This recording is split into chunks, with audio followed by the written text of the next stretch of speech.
Hello everyone, तपाईलाई स्वागत छ नयाँ भिडियोमा। र आजको भिडियोमा हामी कुरा गर्छौँ कसरी चाहिँ एउटा काली लिनक्स इन्स्टल गर्न सकिन्छ भ्यामवेयरमा। र तपाईलाई काली लिनक्स के हो थाहा छैन भने काली लिनक्स चाहिँ एउटा ह्याकिङ अपरेटिङ सिस्टम हो। त्यहाँनिर धेरै नै ह्याकिङ टुलहरू हुन्छ।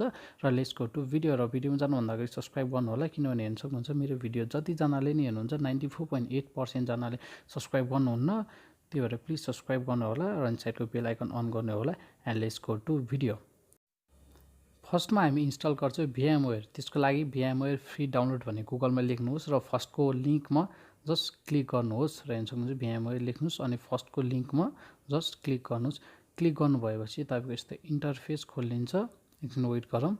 र हेर्न सक्नुहुन्छ यस्तो खोलिन्छ र यो ट्राई वर्कस्टेसन 16.0 को त्यहाँ डाउनलोड नाउमा क्लिक गर्नुहोस् र तपाईँको यहाँनिर अटोमेटिकली डाउनलोड हुन्छ। र मैले डाउनलोड गरिसकेको छु। र अर्को भनेको एउटा काली लिनक्सको आइएसए फाइल चाहिने हो। त्यसको लागि गुगलमा काली लिनक्स सर्च गर्नुहोस् र त्यो पछि त्यहाँ आएको अफिसियल लिङ्कको त्यहाँनिर मुनिपट्टि डाउनलोड लेखेकोमा जस्ट क्लिक गर्नुहोस्।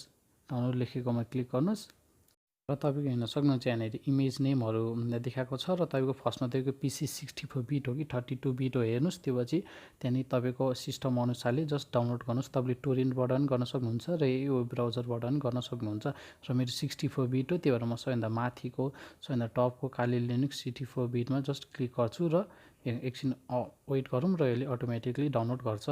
र मैले यो दुइटै डाउनलोड गरिसकेको छु। र हेर्न सक्नुहुन्छ यसले काली लिनक्सको आइएसए फाइल नै डाउनलोड गरिसकेको छ। र यसलाई म क्यान्सल गर्छु र लेट्स गो टु डेस्कटप।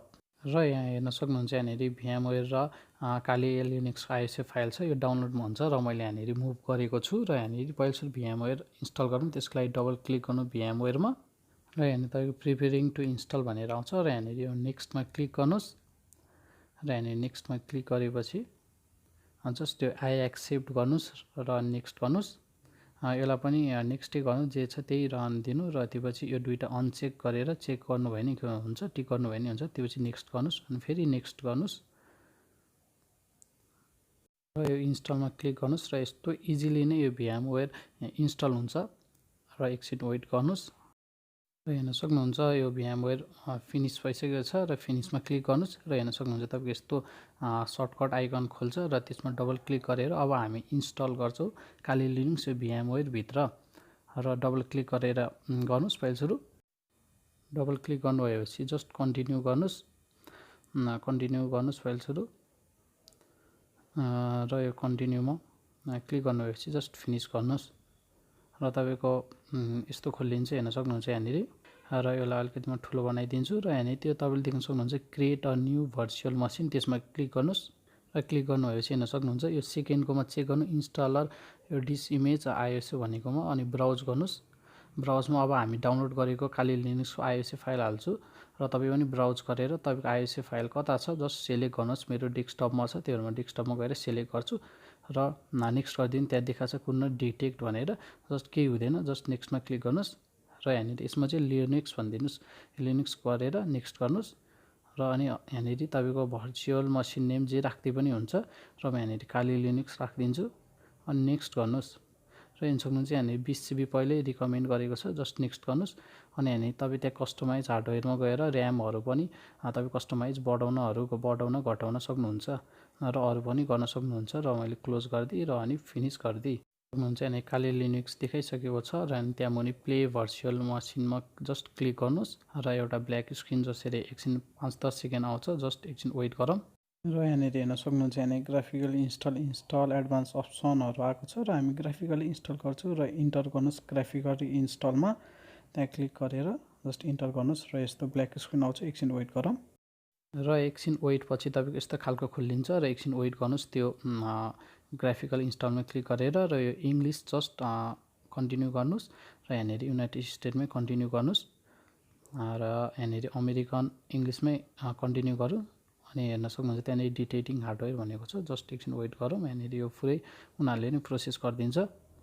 र एकछिन वेट गरेर त्यसले इन्स्टल गरेपछि यस्तो खालको खोलिदिन्छ तपाईँको। यहाँनिर तपाईँ जे राखिदिनु हुन्छ होस्ट नेमहरू। र मैले त्यहाँनिर काली लेखेको छ, जस्ट कन्टिन्यू गर्नुभयो नि हुन्छ। जस्ट कन्टिन्यूमा क्लिक गर्नुहोस्। र हेर्न सक्नुहुन्छ डोमेन नेममा केही नलेखिकन कन्टिन्यूमा क्लिक गर्नुहोस्। र हेर्न सक्नुहुन्छ फुल नेम फर न्यू युजर भनेको छ, जस्ट तपाईँले जे राख्दा पनि हुन्छ। यहाँनिर युजर नेमहरू हेर्न सक्नुहुन्छ मैले यहाँनिर विवेक राखेको छु। तपाईँले जे राख्दा पनि हुन्छ, जस्ट कन्टिन्यू गर्नुहोस्। र यहाँ पनि user name for your account भनेको चाहिँ विवेकै राखेर जे छ त्यही कन्टिन्यू गर्न सक्नुहुन्छ। र अनि यहाँनिर एउटा चुज पासवर्ड गर्नुहोस् र मैले पासवर्डमा टर राखेको छु। त्यो पछि कन्टिन्यू गर्नुहोस्। कन्टिन्यू गरेपछि फेरि कन्टिन्यू गर्नुहोस्। अनि त्यो पछि यहाँनिर डिटेटिङहरू हुँदैछ र हेर्न सक्नुहुन्छ। यसलाई कन्टिन्यू गर्नु यो गाइडेड युज इन्टायर डिसमा, अनि त्यसपछि फेरि कन्टिन्यू गर्नुहोस्। पहिले सुरु सिलेक्ट भइसकेको छ र यहाँनिर all files in one partition गर्नुहोस्, कन्टिन्यू गर्नुहोस्। जस्ट यसलाई फेरि फिनिसमा गएर कन्टिन्यू गर्नुहोस् र यसलाई यो अप्सनलाई एसमा गरेर कन्टिन्यू गर्नुहोस्। र हेर्न सक्नुहुन्छ यो इन्स्टलिङ द बेस सिस्टम भनेको छ। यसको लागि अलि टाइमै लाग्छ र म यो भिडियोलाई अलिकति फास्ट गर्छु। हेर्न सक्नुहुन्छ सेलेक्ट एन्ड इन्स्टल सफ्टवेयर भन्छ र यो यस्तो खालको खुलिन्छ। अनि जस्ट तपाईँ कन्टिन्यूमा क्लिक गर्नुहोस्। यस्तो भनेपछि जस्ट कन्टिन्यूमा क्लिक गरेर एकछिन वेट गरौँ।